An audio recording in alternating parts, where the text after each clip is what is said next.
You know, we hear this word globalization thrown around constantly, and usually it comes with this kind of underlying fear, this idea that a single global culture is just washing over everything, making us all the same. But is that what's really going on? Or is the story maybe a whole lot more complicated? So, let's ask it plainly. Are we all just marching toward one big, homogenized global culture? Or is something way more complex, and frankly, way more interesting happening here? As you're about to see, the answer is probably not what you'd expect.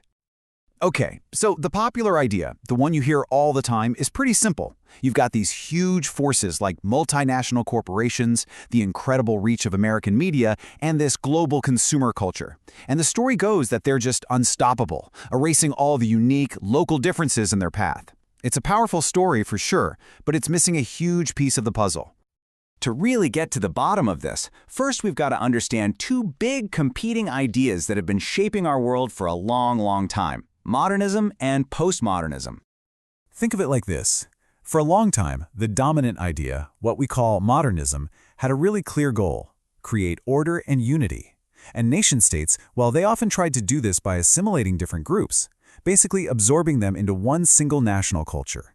But now, a different worldview has been gaining ground: postmodernism, which actually values flexibility and, get this, tolerates or even celebrates difference. And you gotta understand, the goal of this modernist project wasn't just about political unity, it was about cultural unity. States were actively working to kind of smooth out all the local customs and traditions to build a single, cohesive national identity. For a huge chunk of history, this was just the way things were done. But then, things start to shift. Postmodernism isn't about everything becoming chaotic. It's more like a more flexible framework for culture. It moves away from that really rigid need to exclude anything that doesn't fit the mold. Instead, it creates a cultural space where a much wider range of differences can actually coexist without being seen as a threat to the whole. Okay, but wait, if we're moving away from this idea of forced uniformity, how in the world can a diverse society even hold together? Well, this leads us to a whole new way of thinking about unity. So the sociologist Emil Durkheim had this absolutely fascinating insight. He argued that as our societies get more and more complex, with all sorts of different jobs and lifestyles, the old bonds of shared tradition start to get weaker. So what's left to hold us all together? Well, he said it's our shared humanity. That becomes the new foundation. And this is the absolute key point here. We don't have to be the same to be united. This new model suggests we can build a common culture that's flexible enough to allow for and even sustain difference. So it turns out unity and diversity aren't enemies at all. They can actually support each other. So that brings us to another huge idea that really challenges that whole homogenization myth. You see, the old modernist view often just assumed that local cultures were fragile, that they would just sort of melt into air when they came up against powerful global forces. But that's not what happens. Not at all. So why are local cultures so darn tough? Well, it comes down to a concept called ethne.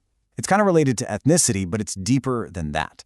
It's the whole shared cultural fabric of a people. All the stories, the memories, the traditions that give them a unique sense of who they are. I mean, just think about it for a second. We're talking about shared myths, common memories, cultural heroes. This isn't superficial stuff you can just replace with a new brand or the latest pop song, right? This is the very core of a people's collective identity, and it's built up over generations. That's why it's so incredibly resilient. Right, so instead of just being passively erased or steamrolled, the ethne actively pushes back. It takes global products and global ideas and reinterprets them through its own unique lens. It resists what doesn't fit, and it transforms what it does accept into something new and local. It's a dynamic, two-way street, not a one-way demolition. Okay, so if local cultures are pushing back, and we're not all heading toward one big, bland global culture, then what in the world does the future look like? Well, a key effect of globalization is something scholars call global compression. In a sense, the world is shrinking. We're all much more aware of each other, and our cultures are bumping up against each other more than ever before. This creates a kind of single global stage where all these different cultures now have to interact. And all this increased contact, it points toward two very different possible futures. On the one hand, you could have the global arena, a really competitive world where different national cultures are all vying for influence and prestige. But on the other hand, you could have the global village, a more postmodern vision of a tolerant space where diversity is just the norm and we're all united by that shared humanity we talked about. And that brings us to what might be the single most important shift of all, a fundamental change in the global balance of power that really makes that whole homogenization argument feel obsolete.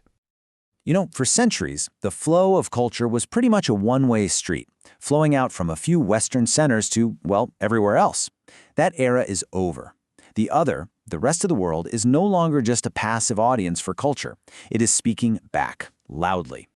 And this isn't just some abstract academic idea, right? This is a reality. The economic and political rise of nations all across Asia, Africa, and Latin America means they now have their own confident global cultural projects. They are actively shaping the global conversation. So, at the end of the day, here's the bottom line.